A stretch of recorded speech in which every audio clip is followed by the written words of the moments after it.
event. Scholars, Fronteras, and Mariachis. Show and tell's been around for over 10 years. And this is a tradition that we have been able to do, especially outside in the community, especially in downtown Tucson. And the idea is to bring the work of scholars and others to the community, and vice versa, the work of the community to the university as well. So today we're going to, we have the privilege of being part of the Mariachi Conference, and it's a tradition in Tucson. And we have the privilege of honoring our graduate fellows and our faculty fellows. So it's a double celebration. And I'm going to, in the interest of time, because there's a lot going on, you probably know there's a concert next door, the Mariachi Conference is full blast, and we're really delighted to be part of this. I'm going to, first of all, thank the Sosa Carrillo House for hosting us here today. Thank you very much for the hospitality and for being in this historical place. Also, Petroglyphs and Jose Jimenez back there. The Conference Center team that makes everything possible. Conference Center team, where are you? Round of applause. Thank you very much. And also, I'm going to invite my colleague, Yadira Caballero, to do the non-acknowledgement.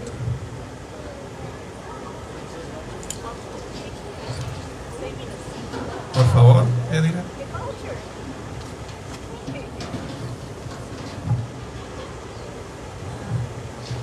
Yat et anotso, she ya yadir kabiyori inishia, look at the inishli, ado nacht ejitopa a dashache, ado nakai dashanele.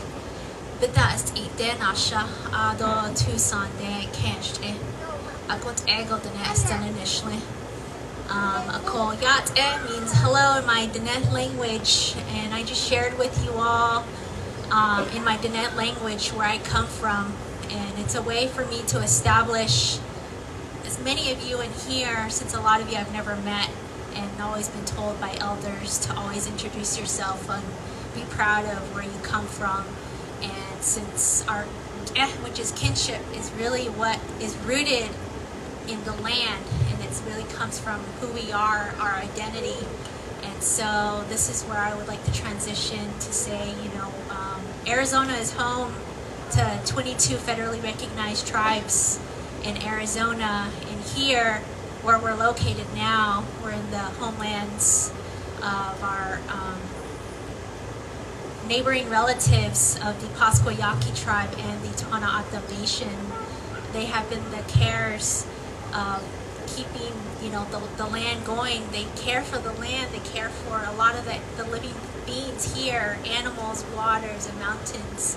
So I ask that wherever you all travel to always recognize and, you know, think about the first peoples that have always been here, and they plan to always be here in the near future. So, Ahihat, thank you. Muchas gracias, Anita. And now it is my pleasure to introduce our moderator for the first part of the event, Chantal Danae Rawls. She's a passionate educator from Tucson, and she has over 15 years of experience in education and has made a significant impact as both a teacher and administrator. She serves as school administrator at Roscross Bilingual. Woo! Go Roscross! Magnet School. And also, she is deeply involved in promoting cultural heritage in the arts in her community, and is the director of Compañía de Danza Folclórica Arizona. She plays a pivotal role in preserving and showcasing traditional folk dance. And she's also a board member of the Tucson International Mariachi Conference, contributing to the celebration and promotion of mariachi music and culture, and we're delighted to have her here today. Bienvenida. Muchas gracias, Javier. And we're very excited to partner up with the University of Arizona Confluence Center.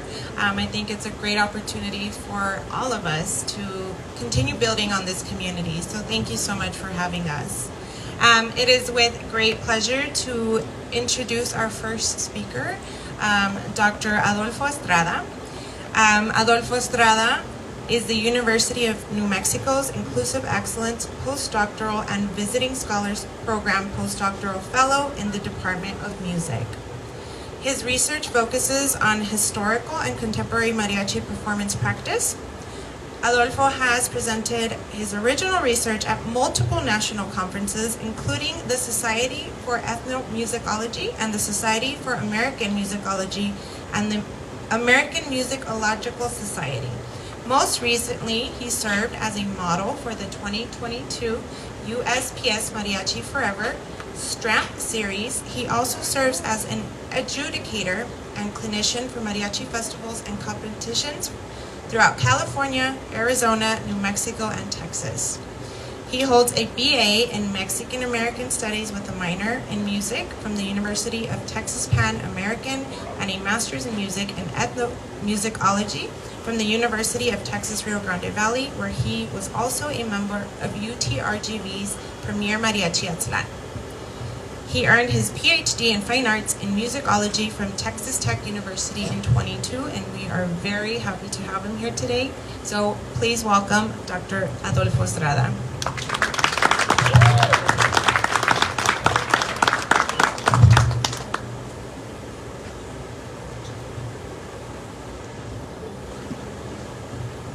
Buenas tardes a todos. Welcome. I would just like to express how much of an honor it is to be here amongst all of you today. Thank you to the University of Arizona Confluence Center for creative inquiry, and of course to the Tucson International Mariachi Conference board members and La Frontera. Thank you very much.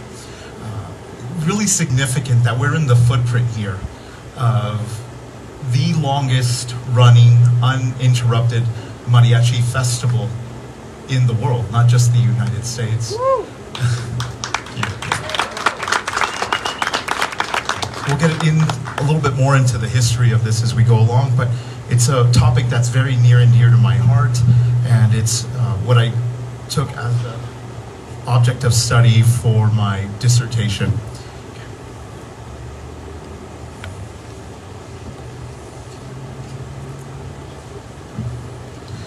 One of the national musical symbols of Mexico, mariachi music has gone beyond its place of origin to become a popular musical tradition throughout the world. In the United States, the mariachi tradition is thriving, particularly within the Mexican diaspora. Several innovations to the mariachi tradition by this diaspora are significant in influencing the mariachi tradition in Mexico as well. In this paper, I focus on the mariachi festival movement as a ubiquitously US-based innovation. Historically, the mariachi tradition emerged in the western central area of Mexico, principally the central Región Occidente, is what anthropologist and mariachi scholar Jesus Jauregui describes as mariachi's nuclear region or región nuclear. Ethnomusicologist Lawrence Salazar has documented mariachi practices in California as early as 1824. Arguably, the mariachi tradition and its development have been a part of the landscape of the United States as soon as it began acquiring the territories now known as the Southwestern United States. So that previous slide was what we call the rural and urban dichotomy of mariachi. It's a quartet here, a string-based ensemble, 2 violins, a large bass guitar, a small vihuela guitar, and that was the rural tradition that we still find remnants of today in Mexico and in Michoacan and Guadalajara and all those states. And then post-Mexican Revolution, 1946, is where we see the urban mariachi tradition come in. And that solidifies around that time period where we have the addition of the trumpet, expansion of violins, and other guitar instruments.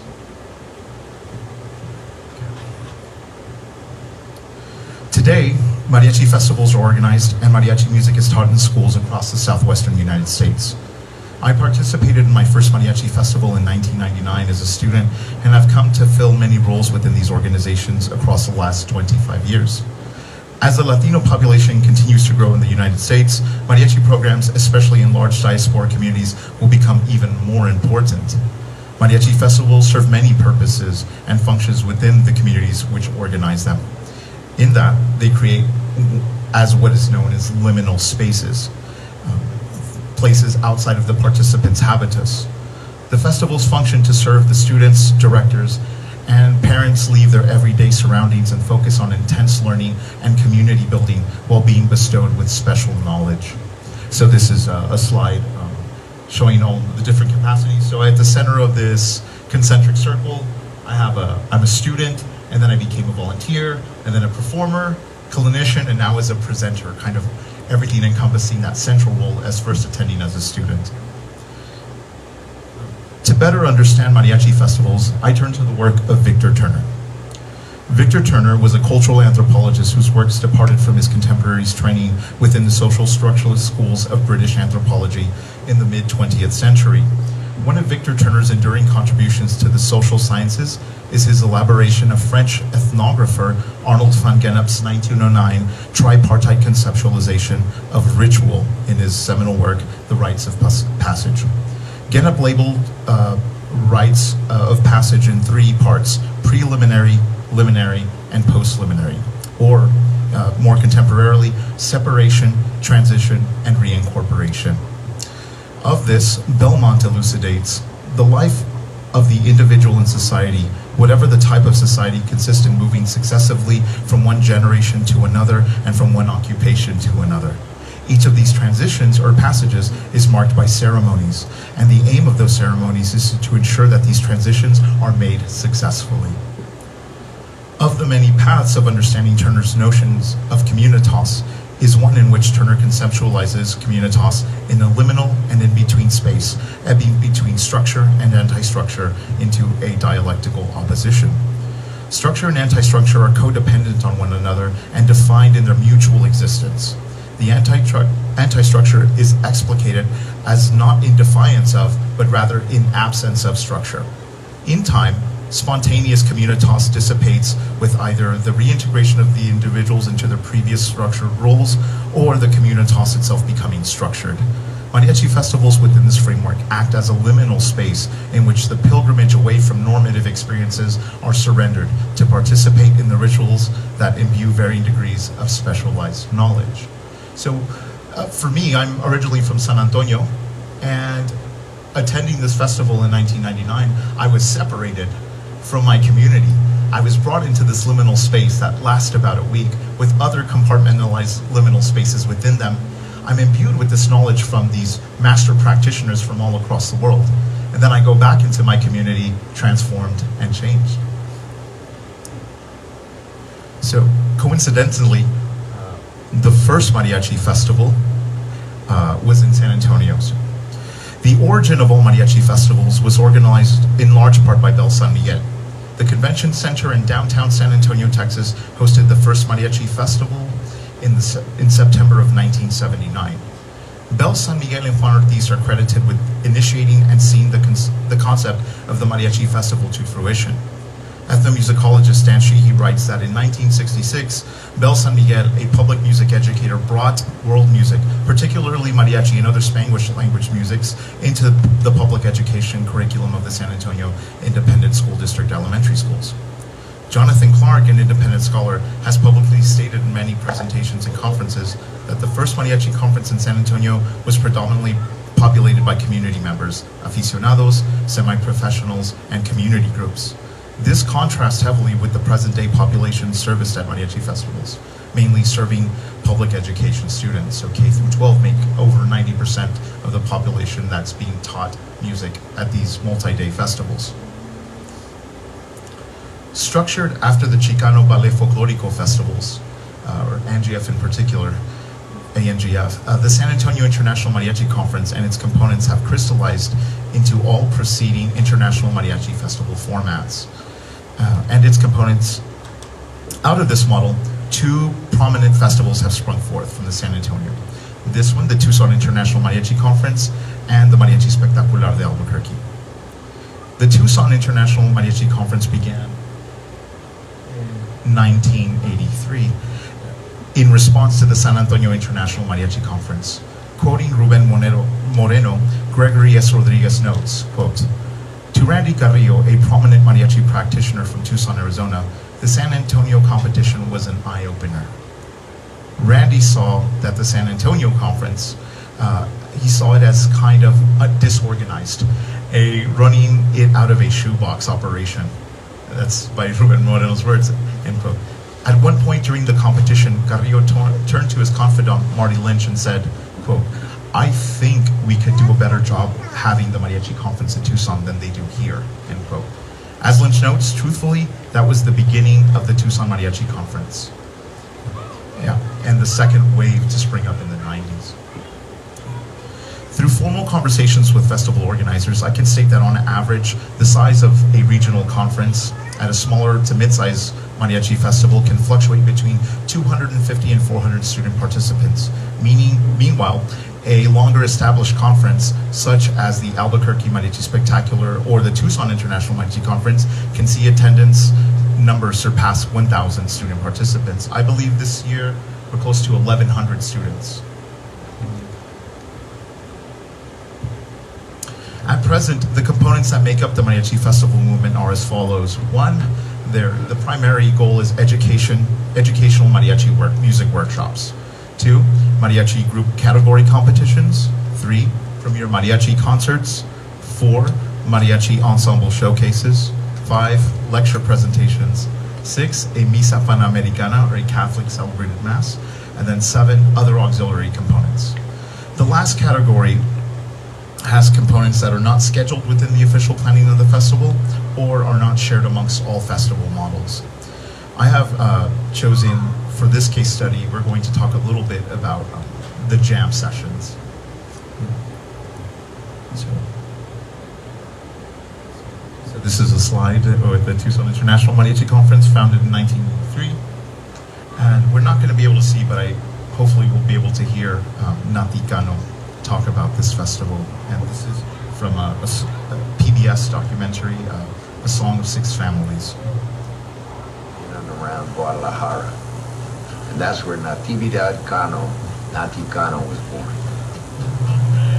Now in Los Angeles, Nati is the leader of Los Camperos, the countrymen, which Linda calls one of the 3 world-class mariachis. Each spring, Nati, Linda, and thousands of musicians and students come to the Tucson, Arizona Mariachi Festival, a week of concerts and classes.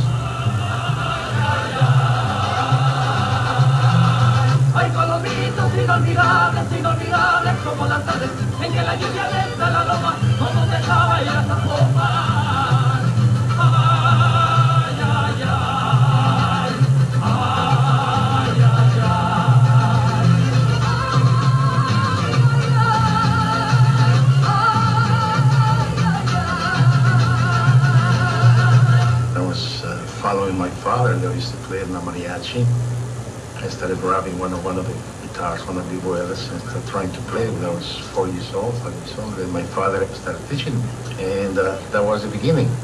Diga buenos días. Gracias.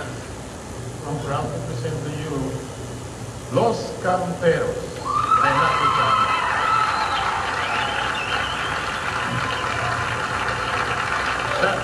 Vienen bien limpiecitos, se bañaron. Mira, ahí está el centro. 1 y 1. Ahí está el centro. Es el doble, acá. 1 y 1, 2, 3.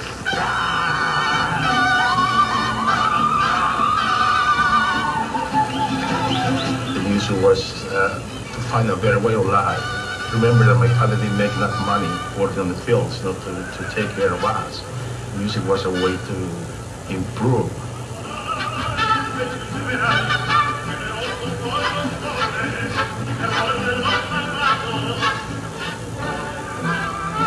At the time, my father felt like many people do even today, that mariachi is not quite a great musician. But I had to follow that way.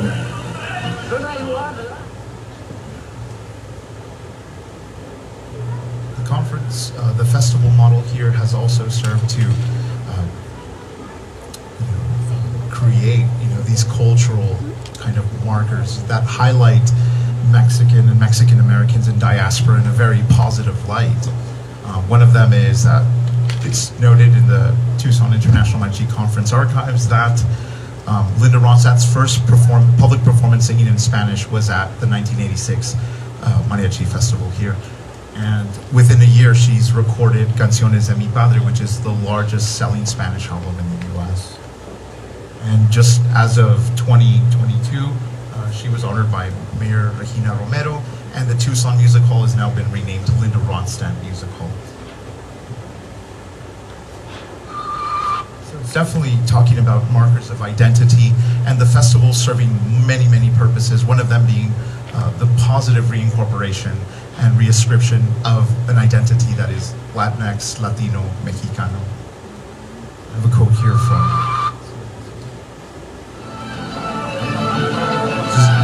Monica. I couldn't stand any kind of Mexican music.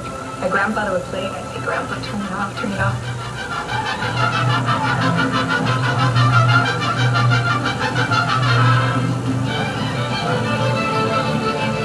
I never thought about my culture. I never thought about where I came from.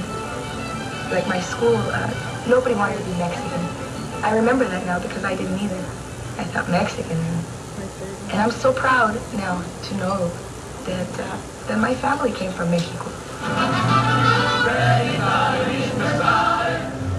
Monica attended the Tucson International Mariachi Conference as a student and ended up becoming a member in ranks of Mariachi Los Camperos, one of very few women who have ever joined that organization.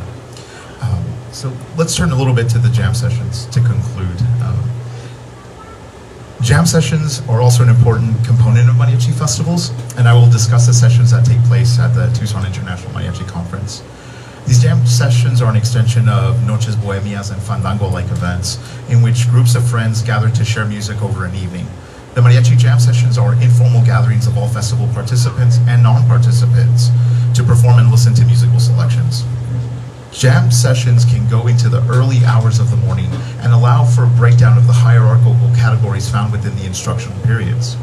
Typically held in the evening hours of the festival, jam sessions locations can vary greatly depending on the host facilities.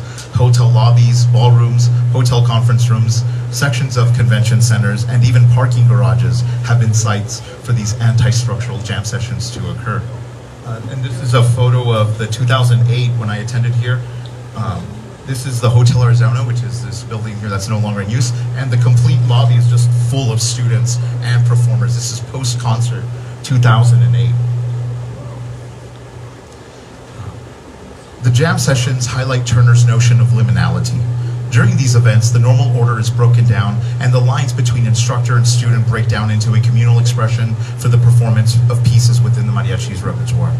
In contrast to customary performance, participants do not necessarily wear mariachi suits and stand in a stage plot type of configuration.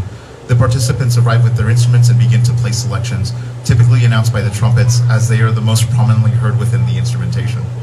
Before the selection ends, participants organize within the groups to discuss the following piece, so as not to have a lull from one piece to the next. What this creates is a continual stream of pieces that interlink for hours.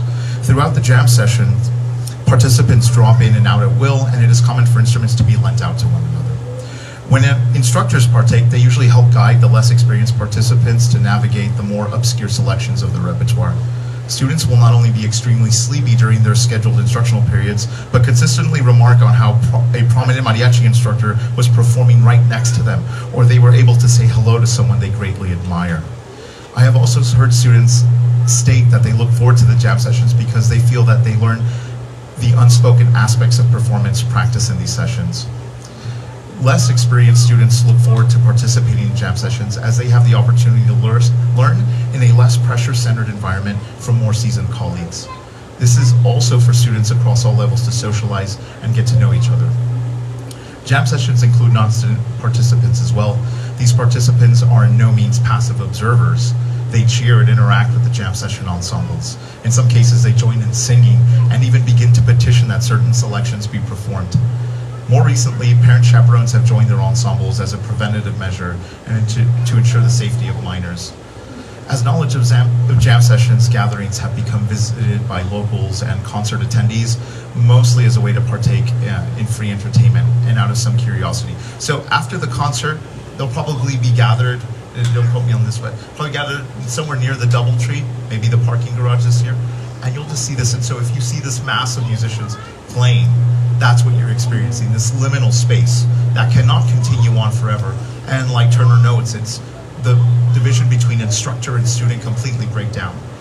And there's really, now again, like Communitas and these instances of liminality, they are becoming more scheduled and more, more regulated. And that's just to ensure safety. Because some of the earlier ones that I've attended were pretty questionable. Not here, honestly, not here. So this is and so this is a picture of me here at my first festival. You can barely make out I'm here in 1999 at what was Old Pueblo Grill.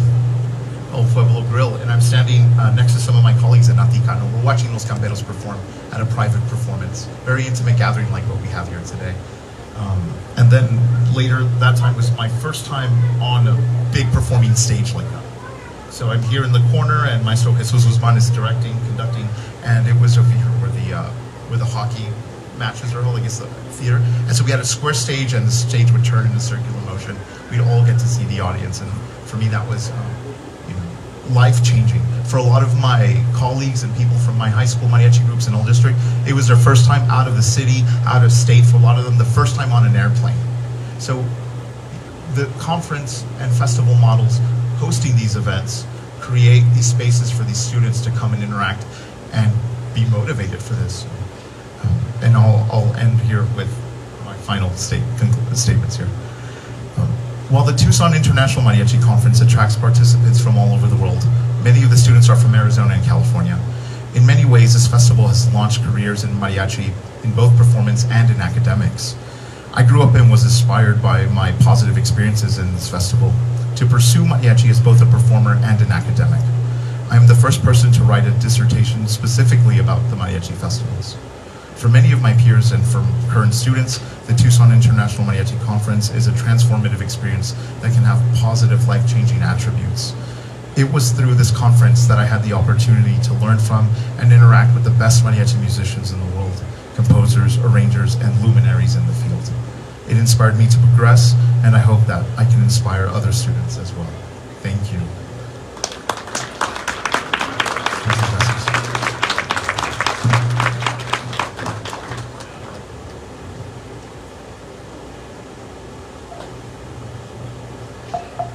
Thank you, Dr. Estrada.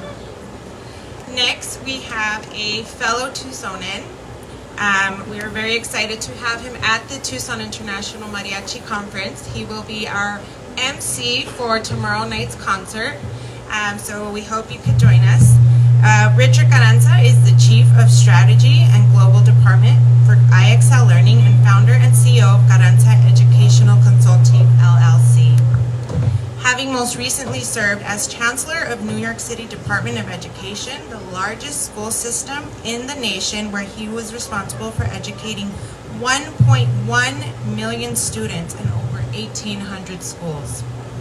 During Carranza's more than 3 decades in education, he has served in virtually every role. Prior to New York City, he was the superintendent of the Houston Independent School District, the largest school district in Texas, and the 7th largest in the United States. Before that, he served as the San Francisco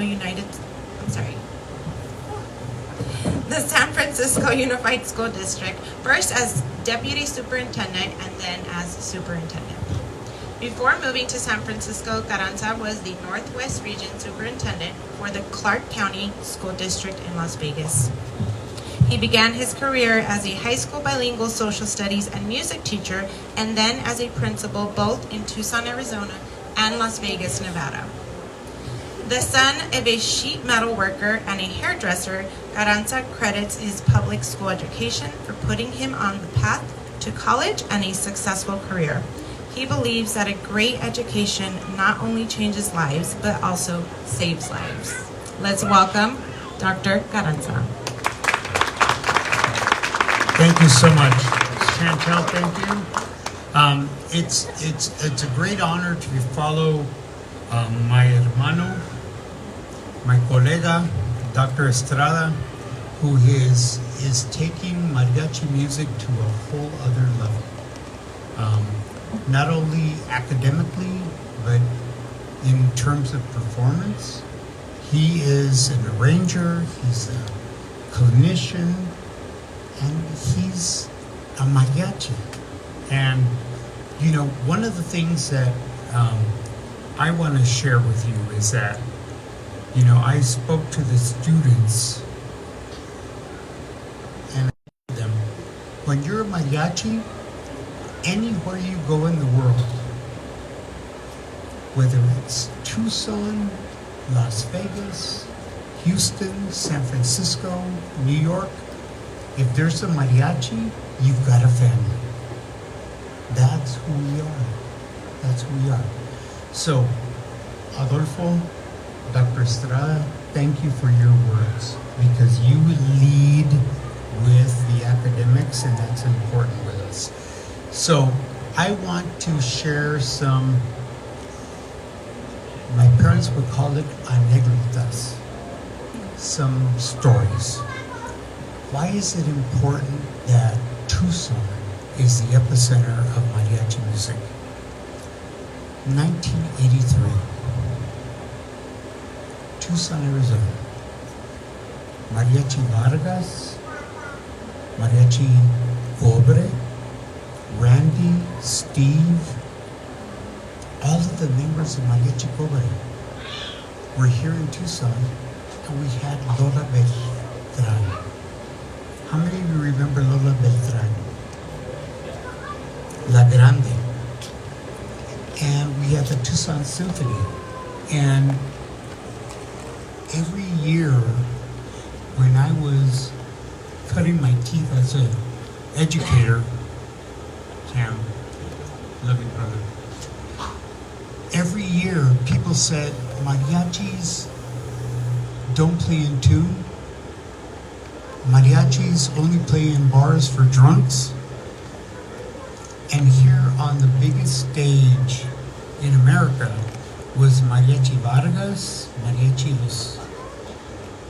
Cobre, and Lola Beltran with the Tucson Symphony, showing the world that not only do we play in tune, but we actually provide a show. So, you're never a prophet in your own land. Remember that. You're never a prophet in your own land. But this year is the 42nd annual Tucson International Mariachi Conference, the longest running mariachi conference in the world. Not the United States, not Mexico, in the world. 42 years of not only lifting, but also celebrating who we are as Mexicanos, Mexican Americans. This is who we are. So, oftentimes, my fellow Tucsonians, I'm just going to say this with nothing but love in my heart. We forget who we are. And who we are in the eyes of the world are the trendsetters. But we're in Tucson, so we think, yeah, every May, April, we're going to have the mariachi conference. It's the mariachi conference. You have no idea what that means to the world. So I'm going to tell you a couple stories. I'm not the academic that Dr. Estrada is. And by the way, he's a phenomenal mariachi, by the way. But I'm going to tell you some stories. So when I became a teacher at Pueblo High School in 1989, I had students that would see me perform in the community, and they would say, you know what, Mister, was that you this weekend? I saw you play it this weekend. And I would say, depends where you saw me. And they would say, you're my prima's quinceañera. And I would say, yes, that was me at El Casino Ballroom. And they said, and by the way, Pueblo High School at that time, and I graduated from Pueblo High School. I'm very proud to have my Ph.D. Pueblo High School diploma. And they would say to me, Mister, and by the way, at the time, the band, the orchestra, the choir, the Marching 100 became the Marching 1 dozen. There were no male voices in the choir. And they would say, no, pues, sir, no quiero, I don't want to be part of that because I don't see, no, chale, right? But in the hallways, these kids were singing, they were playing, they knew our culture. And finally, they came to me and they said, Mr. Carranza, we want a mariachi in our, we want to take a mariachi class. And at the time, kids could take, you know, band, orchestra, choir, and I have no ill wishes to any of those programs. But it was Eurocentric. And this was a school that was 91% Mexican-American kids. And they said, Chale, I don't want to be part of that, but I love Vicente Fernandez. I love Lola Beltran. I love singing my songs. And they said, can we have a mariachi? And I said, it was my very first experience at community organizing. And I said, look, get a petition. Don't just sign your friends. Have your parents sign it. Have your friends' friends sign it.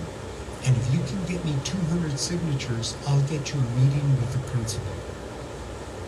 Because they wanted a mariachi program. And they didn't do it. They got me 500 signatures. 500. So I made an appointment with the principal, Richard Gastelum. Who knows Dicky Gastelum? Mi hermano. And I got him a principal with Dicky. They went, they met, they said we want a mariachi program, and Dicky Gastelum came in my classroom later and he said, Carranza, what are you doing? I said, Mr. Gastelum, I'm preparing for my next class. He said, no, what are you doing? I said, what do you mean? He said, I just met with a bunch of kids. Oh. I said, what'd they say? They want a mariachi program. And, you know, the fix was in because, you know, Dicky and his brother Bobby, they were changuitos feos. So they were mariachis. And Dicky said to me, you know what? Do you have a curriculum? Of course we have a curriculum. Do you have instruments? Of course we have instruments. The ones I had. Do you have a teacher? And because I took the scenic route through my undergrad at the U of A, I had enough credits to get a minor in music, and I said, we've got a teacher. In 1996, that was the first adopted curriculum in the United States by a school board of mariachi music. If kids could get credit for band, orchestra, and choir to go to college, why couldn't they get credit to take mariachi? That was our legacy. And I'm very proud to say, to this day, 30-some years ago, Mariachi Aslan is still jamming, they're still producing, and they're still producing professionals in our community. Now,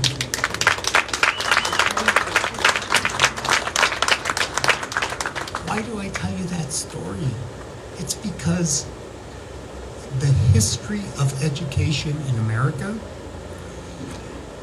do you realize it's been 70 years since Brown versus Education, Board of Education? 70 years. What do we have to show for it? I will say to you, my friends, that America's public schools are more segregated than they were 5 years ago. I will say to you that kids that look like you and look like me have less opportunity than they've ever had. So we can have our titles, we can be doctors and doctoras and live a great life, but if we don't fight for our kids, if our kids don't see themselves in the curriculum, if our kids don't see themselves in the music, if our kids don't see themselves promulgating, you know what? I don't want a spring concert. I don't want a spring concert. I want un concierto a nuestras mamás. A Mother's Day concert in the spring. That's who we are. That's our legacy to our children. So I am incredibly thankful for people that are so smart, like Dr. Estrada, that are putting the research in front. But you know what? Yo soy cholo. I'm going to take off my gloves and I'm going to fight for our kids. And if that means that somebody gets their nose bloodied, ni modo. I'm going to bloody your nose. You know why? Because our kids have never had a seat at the table. And now they have a seat at the table. And when you look across the way at the Tucson International Mariachi Conference, by the way, this is the 42nd annual Tucson International Mariachi Conference. It is the longest running continuous mariachi conference in the world. Guadalajara doesn't have anything on us. Mexico City doesn't have anything on us. Aquí en Tucson. So my brothers, my sisters, this is my message. I don't have any PowerPoints. It's not because I'm disrespecting you, but I'm just telling you, as I travel across the world, there is nowhere that values the music of our ancestors than Tucson. And I will tell you, there's a young man right now here in Tucson, Arizona. He had every reason to go to prison. They were the neighborhood pharmacy, if you know what I mean. What do you need? I got you. And he came to me one day and he said, "Oye, sir, I can play vihuela." "Oh, sí? Play vihuela?" "No, hombre. Beautiful. Great technique, great manicos." He could play. He was great. He was a good musician. But he didn't go to school. He ditched.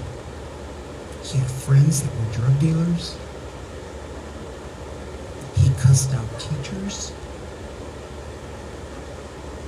And I said to him, "¿Sabes qué? If you want to be part of Mariachi Aslan," and by the way, we are in Aslan. Yes! That's him. That's Tony. That's Tony. I'm about to talk about Tony. And I said to Tony, my compadre, because he asked my wife and I to baptize his daughter.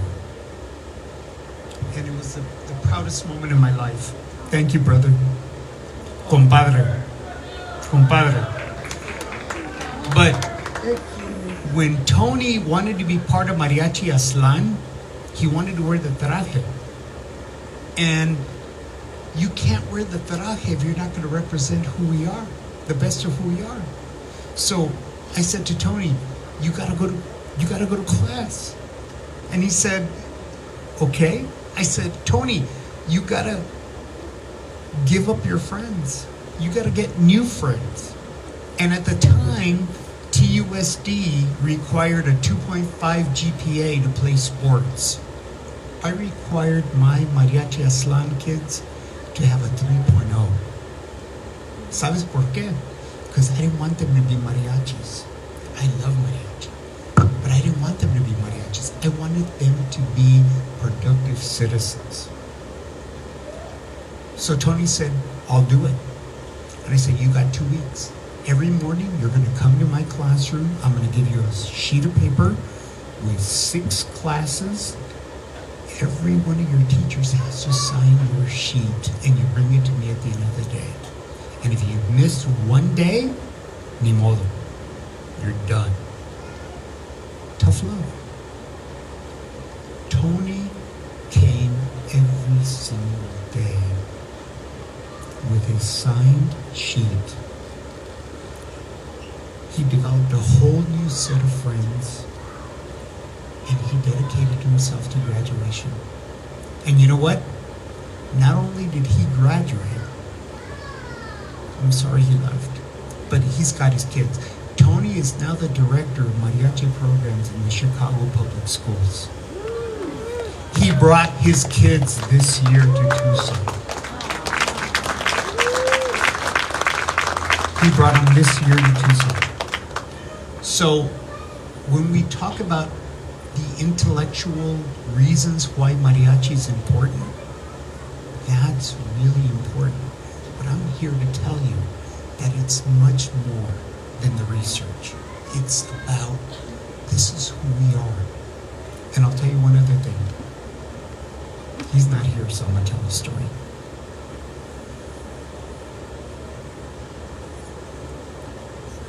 The music faculty finally came to me and they said, you know what, Richard, we don't want to offend you, but every time we have a concert, like all the mariachi parents, they take all the seats. Like, we don't have room for you guys. And they're like, we don't want to offend you, but can you do your own concert? Of course, we're going to do our own concert. So instead of the spring concert at Pueblo High School, we called it Serenata a las Madres in May. And the most hardened, the most tough kids, the minute they sang Las Mañanitas for their mother, for their grandmother, for their tia, for their future suegra, there was this instant connection cross-generationally. That's our culture. And I'm going to get a little political here, but I don't care. I don't get elected. There are people that will tell you that our people don't want our kids to be educated, that we're rapists, we're drug dealers. Build a wall. Oye, cabrón. Build a wall against you. Because our people love family, they love education, they love our culture, they celebrate our culture. And if you want to know what family values are, look into the home of any one of our people. En el convento, all the way up to the west side. That's who we are. And that's why it's so beautiful that our culture is not only, look, if kids can earn credit for taking band, orchestra, and choir, why wouldn't they take credit for taking mariachi? For learning our música vernácula. So, I just want to say that it's an honor to be here with you today. Thank you for being here today. My hermano, Dr. Estrada, he's doing so many great things. And by the way, his fingertips are in Tucson because he's working with a lot of kids here in Tucson. And I appreciate him and his trajectory. But more than anything, I want to say to you, thank you for the opportunity to share some thoughts with you. And I'm going to invite Dr. Estrada to come back up, and we look forward to taking some of your questions. Gracias.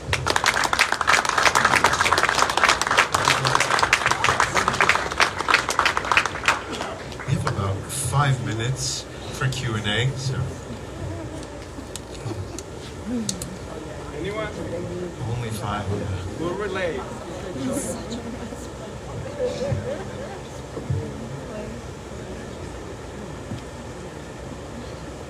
Wow.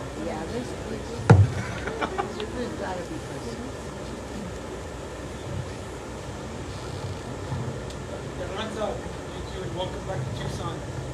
It's good to see you and your family. It is the greatest class that you learn. Being in the office, you were in Chicago. I mean, that was a wonderful experience. All of us very proud of you, of course. But what's the biggest lesson you learned is one of those things where you feel, I either want to do this again, or it was a cautionary tale for any future effort you're making in the work that you're doing. Thank you, Ken. I appreciate the question. So what was the greatest lesson I've learned? If you fight for kids, people are going to fight with you, because it's not a quid pro quo. So I got bloodied in New York City. Like, they came after me. There were tweets that said, you know, Carranza, go back to Mexico. There's a burrito with your name on it if you go back to Mexico. But you know what? Our kids don't have people to fight for them. They have us. And if you don't want to fight for our kids, then don't be a superintendent. Don't be a principal. Just do something else. Wash cars. You know, wax on, wax off. So I'm proud of that.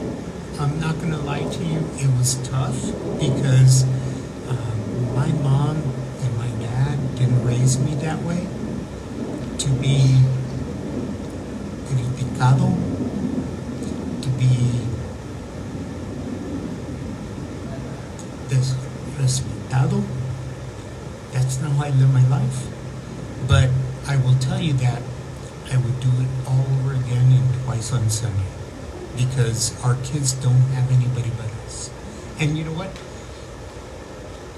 Every city I've lived in, I played in a mariachi.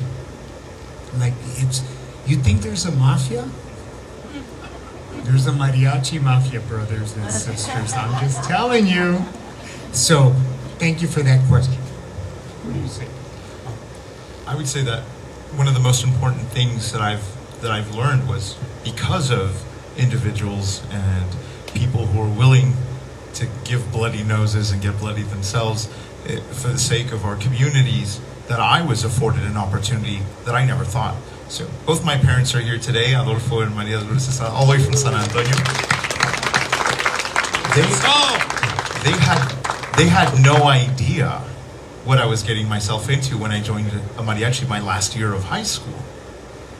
And to think that because of individuals like Dr. Carranza and all of these efforts from all of these trailblazing individuals all over the country, particularly the southwestern United States, that by picking up a guitar in high school and taking a mariachi class, that would lead to a Ph.D. Now I find myself coming back trying to inspire newer generations. Again, if they don't see themselves in our curriculum, if they don't see themselves in the people presenting and people teaching, then they won't have those aspirations. And I would say that my goal is to inspire all of these students that are here with us, all of these participants, so that I won't be the exception in the room. I won't be the only one with the PhD playing mariachi, performing for these students. I want to be the norm. And that's the way we transform our communities. And that's the way we transform the world. So thank you, Dr. Carranza, for your efforts. And I officially want to welcome Dr. Estrada to the PhD group, the Pueblo High Diploma. Yes! Thank you. So with that, we're going to thank our speakers. Now, one more time. Muchas gracias. And si se puede, mariachis. You know, and this is a special occasion also for the conference center to be able to partner with the Tucson Mariachi Conference. And again, my thanks to Jose Jimenez, our local instigator, promoter, cultural conspirator that has been also a good friend of the conference center through the years, and to all of you that are here today. So we're going to right now go for the food part, which is located over here, thanks to El Antojo Poblano that is catering today. And then we're going to move to the second part of the program to recognize our graduate and faculty fellows for the conference center. So please line up and don't go far. We're still here for a while. Thank you. Gracias.